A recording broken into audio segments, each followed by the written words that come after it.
Hey everybody, it's Jen here, and you're watching Living the Catholic Life, where we talk about all things Catholic and how they pertain to our everyday lives. Today we're going to talk about the movie Sound of Freedom, my thoughts, concerns, experiences, and general take on the film. I know I posted I was going to do a screening on this and my opinion on this quite some time ago, but I kind of jumped the gun a little bit, and I really wanted to do a little bit more research on some things that I'd seen posted, comments, concerns, stuff of that nature that I wanted to be able to talk about before I did too much with the movie. But as we start, let's talk about what the film is about. It's about a national security agent named Tim Ballard, and he's played by Jim Caviezel, and he seeks out and arrests pedophiles. It shows how they scout and solicit children from right under the parents' noses. Tim Ballard discovers just how deep this trafficking ring goes, quits his job, and takes on the mission to not only save one child, but concocts a scheme with a billionaire, an ex-money man for the cartels, and a few others with connections to trap pedophiles and save children. I think it's brilliant, the scheme that he comes up with, and that's all I'm going to say about the gist of the film. Just go see it. My initial thoughts on this movie was, wow. I mean, just amazing. Not for any reason of like it's a victorious. I mean, it is at the end. It's victorious, but it's definitely not a movie made for entertainment purposes. It's definitely educational and informational. It's not always fun to watch. And this is probably where I should add a disclaimer that if you have some sensibilities about child abuse and pedophilia, you probably should screen yourself. Maybe there's some things that you might feel a little uncomfortable about. There are some things shown about how the children are trafficked and solicited, and then it goes to show how they are groomed and trained to pose for pictures in order to be able to traffic them, which is very, very hard to watch. There's also a scene where Jim Caviezel poses as a pedophile to try to get information from another pedophile. So that's really uncomfortable to watch as well, but it's almost like when you watch a horror movie and you're like, oh God, I can't, and you're watching between your fingers, like you just can't look away. You just have to know it's horrific, but you just can't look away. And that's kind of like what it is. It isn't easy to watch, but I believe everyone should watch this movie. I believe it's important. It's imperative that every person that watch this movie. It's very eye-opening, and it's so emotional and so well done. It's just amazing. Okay, now we're going to talk about the rumors of, I don't know if you saw this on some other sites, but there were some concerns and posts about how people were going to see the movie. The lights were left on during the whole film, or the AC was not on, so they were uncomfortable, they were hot. There were things that, people were placed, they thought maybe into the crowd that would cause a disturbance to kind of deflect from what was happening on the screen. We did see our film in the Adirondack Park, actually in Plattsburgh, New York. We went to see it.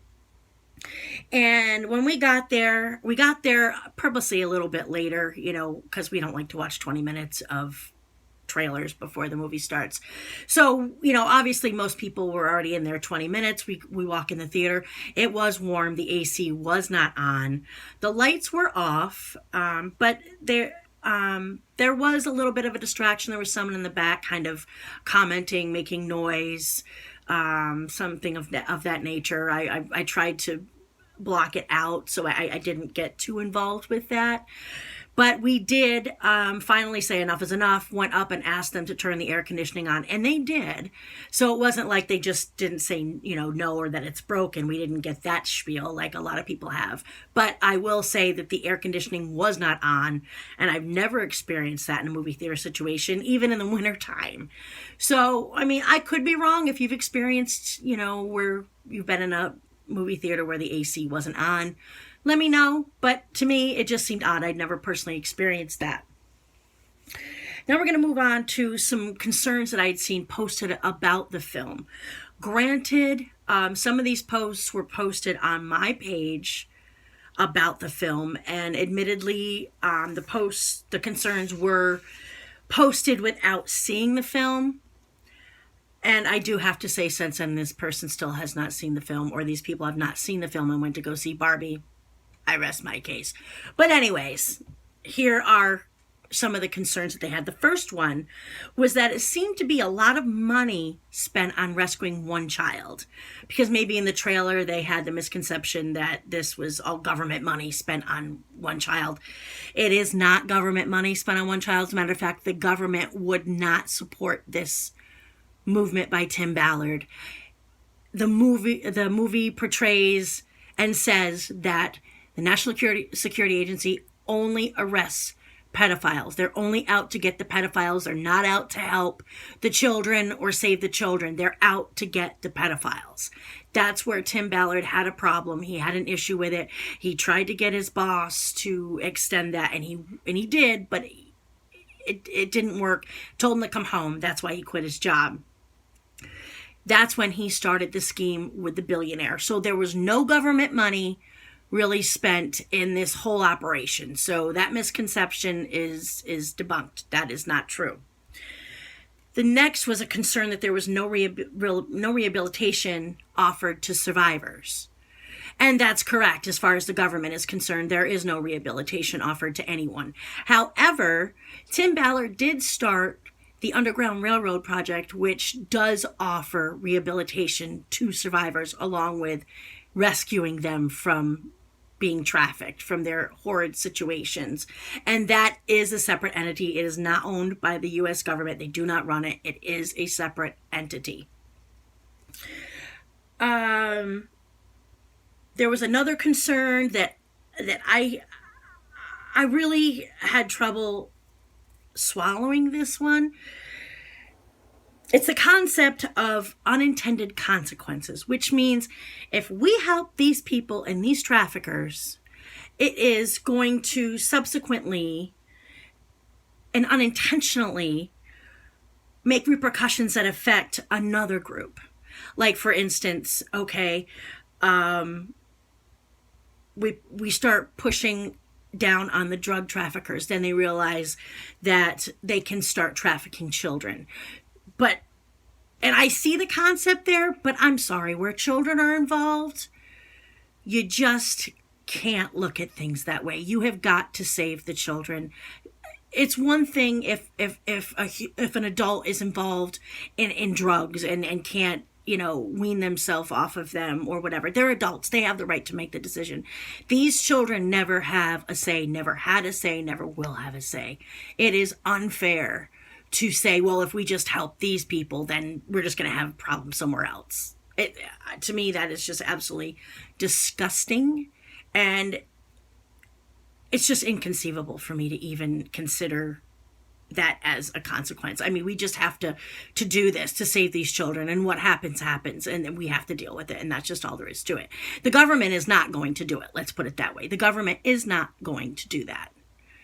And this organization by Tim Ballard, the OUR, is an organization that is helping these children. He is on the inside. He does still work with these people, the billionaire, the ex-cartel guy who has intel, who knows people, who knows how to get on the inside and help these kids. And it's very important that we do support these places. We do support this, even if it's only in prayer. I'm not saying monetarily, but even just in prayer, if you can do that. Another concern was that the filmmakers are entrenched in conspiracy theory, which makes sane people question their credibility. This is regarding the adrenochrome and mercurochrome things. All I'm going to say about that is, Mel Gibson may be a drunk and has done some really crazy things in his life. And Jim Caviezel doesn't seem to be that way. They're both Catholic men. They're both very committed men. They're both very devout Catholics. If these men tell me that this is going on and Jim Caviezel has seen these videos for himself and it shows such horrific things that for 2 years he could hardly sleep, get a clue, people. This is really happening. Okay? They could be, sure, oh yeah, just to get money. Oh yeah, we're going to exploit. I don't see these men at all. They're putting their life on the line to save these children. Hollywood is pissed. Hollywood is pissed off that this has come out. They've done everything they possibly could to stop this movie from coming out. If you do your own research, you're going to find that out for yourself. And if I had to put my trust in Hollywood or Jim Caviezel and Mel Gibson, you know where my vote goes. That's all I'm going to say. The last thing that I saw concerned was a video by this guy who was an off-grid guy. I'm not going to say his name or anything, but he has a lot of conspiracy theories himself about, chemtrails in the sky and whatever. And he happened to bring up that Tim Ballard and his organization were involved in a lawsuit involving witness tampering. It was unfounded. Basically because nobody would talk, to be honest. Nobody would talk. And witness tampering could be anything. It could be, them saying, hey, listen, if we're going to get these people, you really have to make sure that you say this. I mean, it could be anything. But I also know that anybody that tries to do anything to help anyone else where the government isn't involved, the government's always stepping in to try to stop things, to stop something. But there was nothing illegal found, nothing that they could prosecute for. And I'm thinking that was probably the case. Of course, I'm in support of this, so I could be completely biased. But I want to say that you know what, Hillary Clinton's been up for. I mean, Trump and Biden and all these people are up for things that have gone wrong. So you know what. Nobody knows what the truth is anymore. All I can say is these Catholic men are coming to us. They're coming to us with good intention, in my eyes, all honesty and good intention. And they're telling us what's happening to these children. And they are risking their lives. They're risking their lives for this. And I can't help but believe them. And I think that you should look into it too. I'm not telling you to believe them. I'm just saying look into it. Definitely look into it. And if you need a place to start, watch the movie Sound of Freedom, and it will get you well on your way. All right. Well, there it is. And I do hope you go watch the movie. It will help. Say your prayers to change the world. Say the rosary every day for the changes you want to make. And I hope to see you soon. God bless.